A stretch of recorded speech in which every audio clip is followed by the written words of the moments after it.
ધોરણ 6 વિષય ઇંગ્લિશ ગુજરાતી માધ્યમ વિદ્યાર્થી મિત્રો, આપણે ધોરણ 6માં 1 થી 3 યુનિટ જોઈ ગયા. આજે આપણે જોઈએ unit 4 will you wake up. અહીંયા ફ્યુચર ટેન્સથી સિમ્પલ ફ્યુચર ટેન્સનું વાક્ય છે, પણ એ પ્રશ્ન વાક્ય છે. વિલને ક્યાં મૂક્યો છે? વાક્યની શરૂઆતમાં. જ્યારે ટુ બીનું રૂપ શરૂઆતમાં આવે તો એ વાક્ય પ્રશ્ન વાક્ય બને છે. તો વિલ યુ વેક અપ, શું તમે ઉઠશો? શું કહે છે? શું તમે ઉઠશો? તો આ યુનિટ એ 4 છે, જે પેજ નંબર 36 પર આપેલું છે અને 37 પર. આપણે 36 અને 37ની એક્ટિવિટીઝ જોઈએ કે એક્ટિવિટી ફર્સ્ટ શું કહે છે એના વિશે આપણે જાણીએ. બરાબર. એક્ટિવિટી ફર્સ્ટ એ શું છે? તો એક્ટિવિટી ફર્સ્ટ એ પોએમ્સ છે. અહીંયા પોએમ્સના અમુક પ્રશ્નો આપ્યા છે, જે આપણે આગળ પ્રશ્ન પણ આપ્યા છે અને આગળ પોએમ્સ પણ શીખવાની છે. તો પોએમમાં શું કહેવા માંગે છે આપણે જોઈએ. તો અહીંયા ચૂસિંગ એટલે શું? પસંદગી. બરાબર. એક્ટિવિટી ફર્સ્ટ એમાં પોએમનું નામ છે ચૂસિંગ, એટલે કે પસંદગી. હવે આ પોએમમાં પસંદગી કરવાની છે. શું કહે છે કે what will you have, a ball or a cake? What will you have, a ball or a cake? શું તમે શું લેશો, દડો કે કેક? પ્રશ્ન કરે છે. વોટ વિલ યુ હેવ, બરાબર. તમે શું લેશો, દડો કે કેક? તમે જવાબ આપો છો, a cake is so nice. A cake is so nice. Cake કેટલી સરસ છે. Yes, that's what I will take. હા, હું તે લઈશ. શું કહે છે કે હું તે લઈશ. તે એટલે કોણ? કેક. તમને પ્રશ્ન કર્યો, તમને કેક સારી લાગી, એટલે તમે શું કહેશો કે હું તે લઈશ. What I will take. Okay. આ ફર્સ્ટ સ્ટાન્ઝા હતો. સેકન્ડ સ્ટાન્ઝા કે what will you have, a cake or a cake? શું કહે છે? તમે શું લેશો, કેક યા બિલાડી? બરાબર. એક વખત તો કેક લઈ લીધી એટલે ફરીથી તમે કેક લેવાના જ નથી, એટલે બીજું શું લેશો? બિલાડી. તો બિલાડી લેવા માટે શું કહેશો? A cat is soft. Cat એટલે કે બિલાડી નરમ છે. સોફ્ટ એટલે નરમ.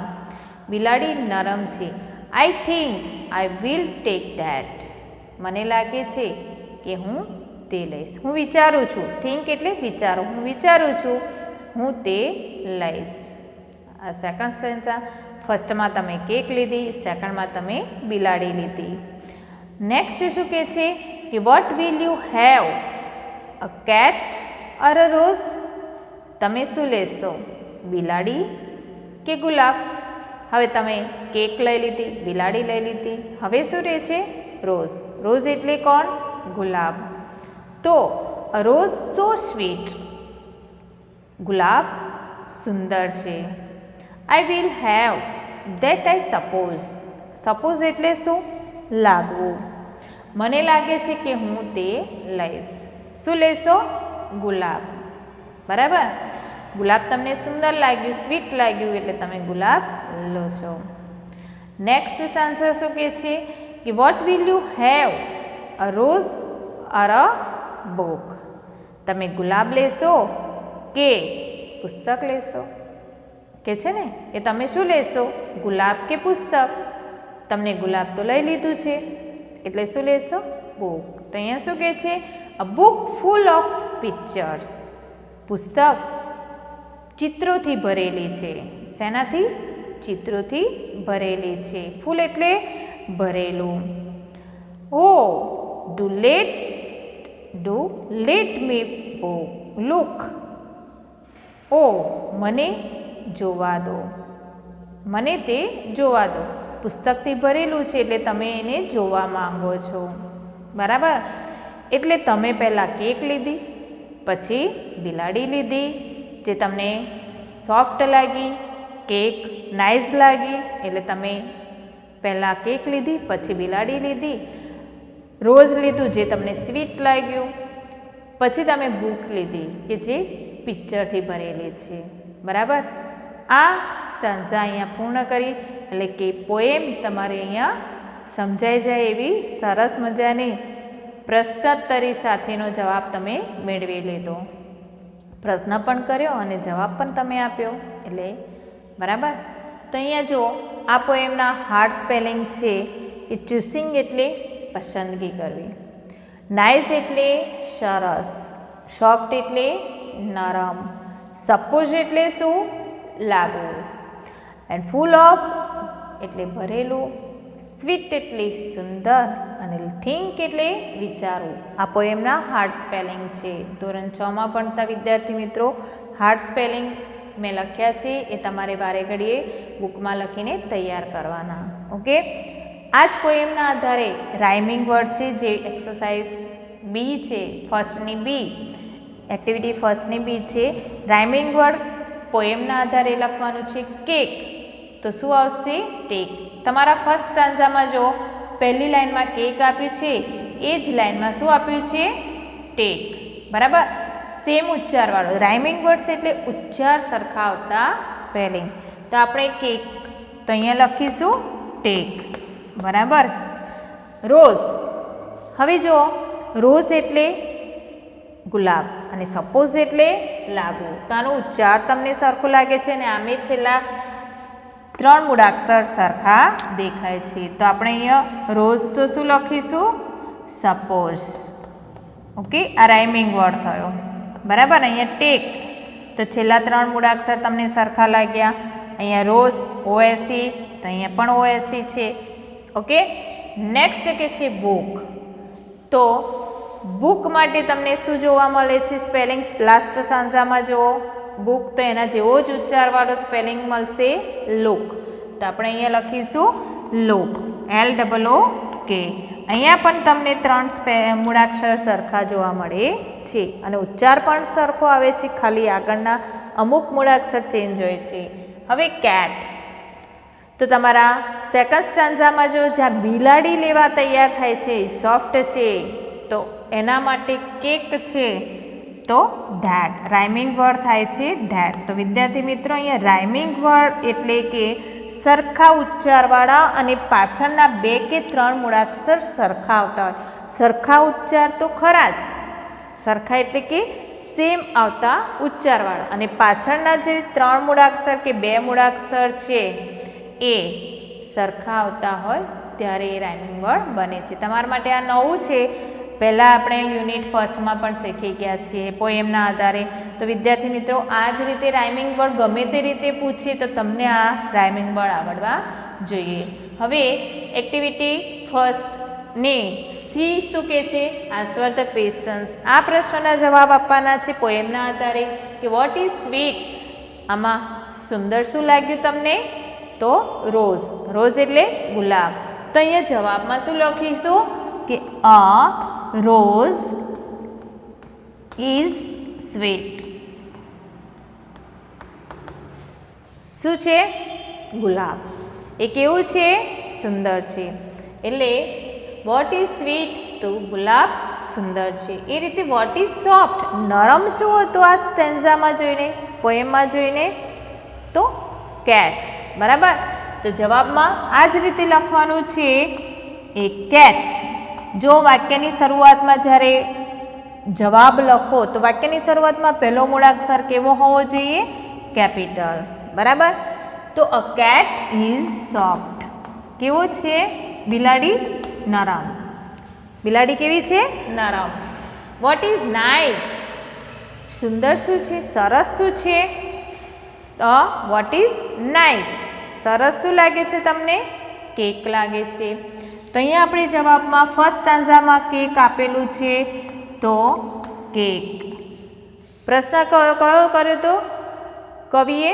કે what will you have, a ball or a cake? First આન્સરમાં તો તમે લીધું અ કેક ઇઝ નાઇસ, બરાબર. તો અહીંયા શું છે? Cake is nice. તો અહીંયા લખીશું કેક ઇઝ નાઇસ.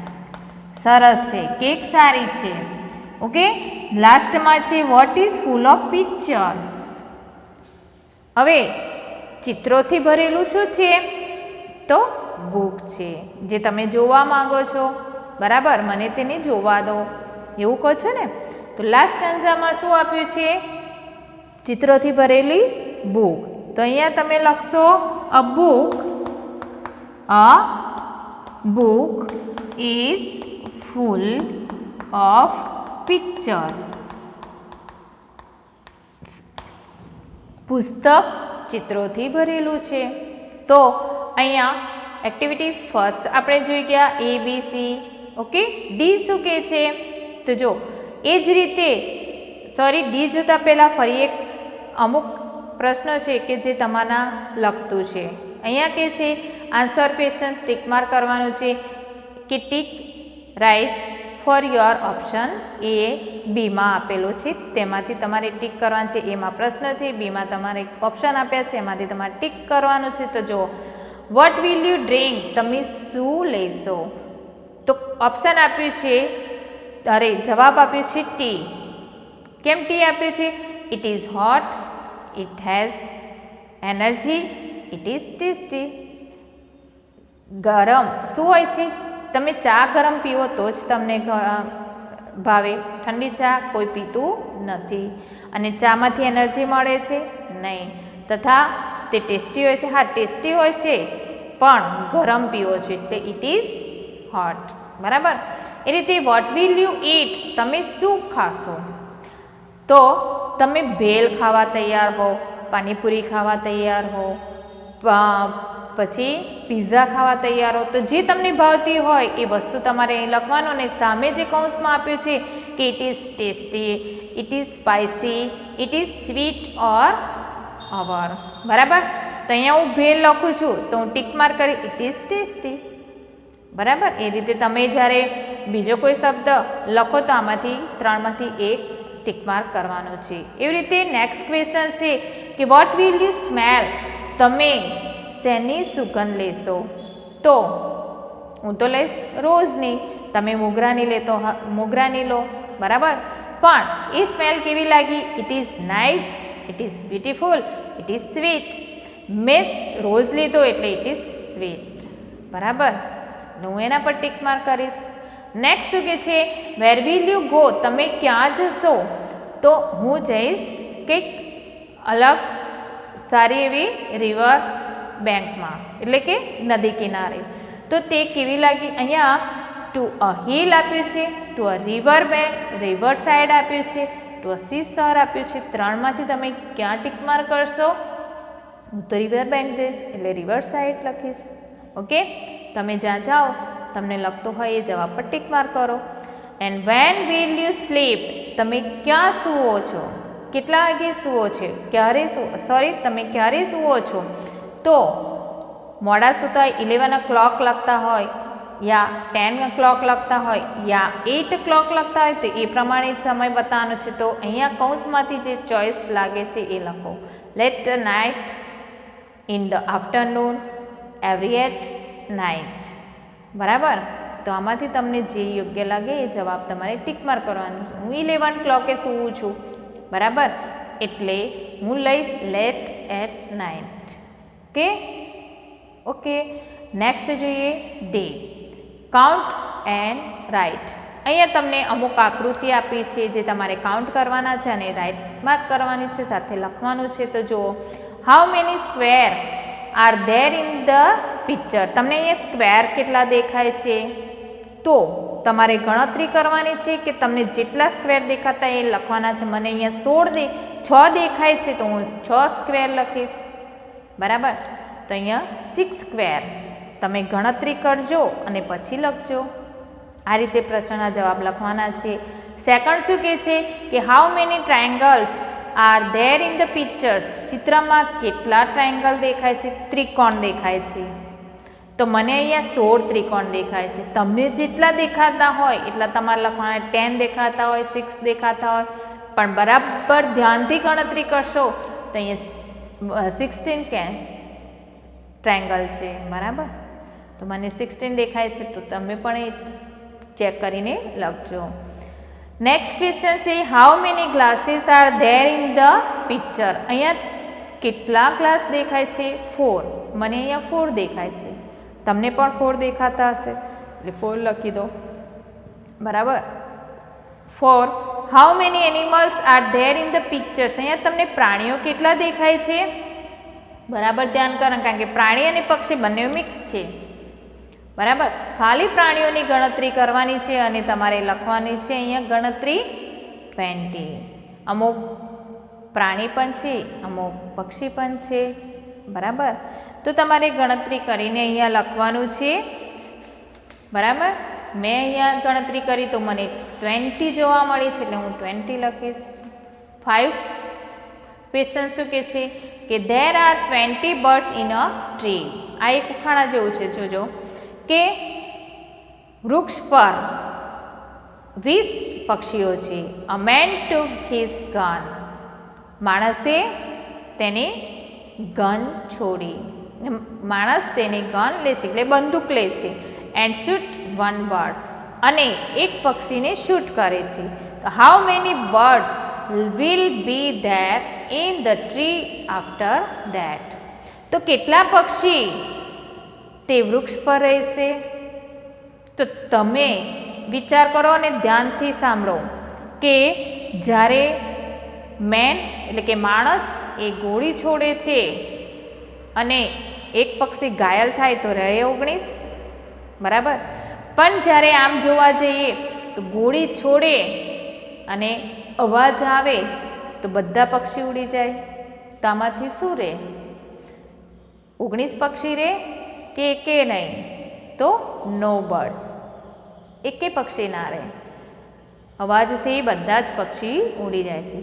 ફરી એકવાર કે જ્યારે દાણા નાખતા હોય અને દાણા ચડતા હોય કબૂતર અને સહેજ કંઈક અવાજ આવતા હોય તો એક સાથે બધા જ કબૂતર ઉડી જાય છે. એ જ રીતે એક માણસ જ્યારે ગોળી છોડે છે તો એના અવાજથી બધા જ પક્ષીઓ ઉડી જાય છે. એટલે વૃક્ષ પર એકે પક્ષી રહેતું નથી.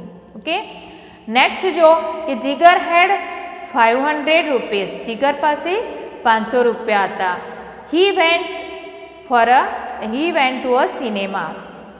તેઓ સિનેમા હોલમાં ગયા. હી વોચડ ભાગ મિલ્ખા ભાગ. તેઓ ભાગ મિલ્ખા ભાગ જેવી ફિલ્મ જોવે છે. He paid 100 rupees for the ticket. તે ટિકિટ માટેના 100 રૂપિયા ચૂકવે છે. ઇન ધ ઇન્ટરવલ એટલે કે વચ્ચે જ્યારે બ્રેક પડે છે ત્યારે he bought 2 packets of popcorn. તે 2 પેકેટ પોપકોર્નના લે છે. એટલે કે જ્યારે ઇન્ટરવલ પડે છે તમે કંઈક નાસ્તો લેવા જાય છે એમ પોપકોર્ન હોય છે જ. એટલે જીગર શું કરે છે? 2 કોર્ન લે છે. He paid 50 rupees for each packet. 2 corn લે છે એટલે એક કોર્નના એ 50 રૂપિયા ચૂકવે છે. કે દરેક કોર્નના તે એટલે એક કોર્નના તે 50 રૂપિયા ચૂકવે છે. How many rupees will Jigar have now. હવે જીગર પાસે કેટલા રૂપિયા રહ્યા? તો જો 100 રૂપિયાની ટિકિટ ખરીદી, 50 રૂપિયાનું એક પોપકોર્ન પેડ લે છે અને 2 લીધા આમાં તો એટલે 2 ના કેટલા થયા? 50 50 100 એટલે 300 રૂપિયા જતા રહ્યા. બરાબર, પણ અહીંયા શું કહે છે? He paid 50 rupees for each packet.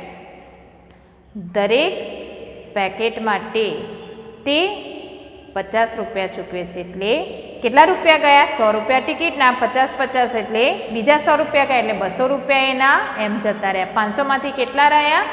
500માંથી 200 બાદ કરો તો 300 રહે. તો જવાબમાં શું આવશે વિદ્યાર્થી મિત્રો? 300. બરાબર, 300. તમે લખો રૂપીસ 300. તો હવે આપણે આ એક્ટિવિટી ફર્સ્ટ પૂર્ણ કરી કે જે ગમ્મત સાથેની આ એક્ટિવિટી હતી. થોડીક પોએમમાં પ્રશ્ન પણ જોયા, રાઇમિંગ વર્ડ્સ જોયા, સ્પેલિંગ જોયા, સાથે સાથે ગમ્મત સાથે કે થોડાક આપણી વિચારો સાથેના પ્રશ્નોના જવાબ આપ્યા. હવે નેક્સ્ટ પિરિયડમાં જોઈશું આપણે એક્ટિવિટી 2. ત્યાં સુધી તમારે આ એક્ટિવિટી ફરી એક વખત વાંચી જજો વિડીયો જોતાં. Okay, thank you.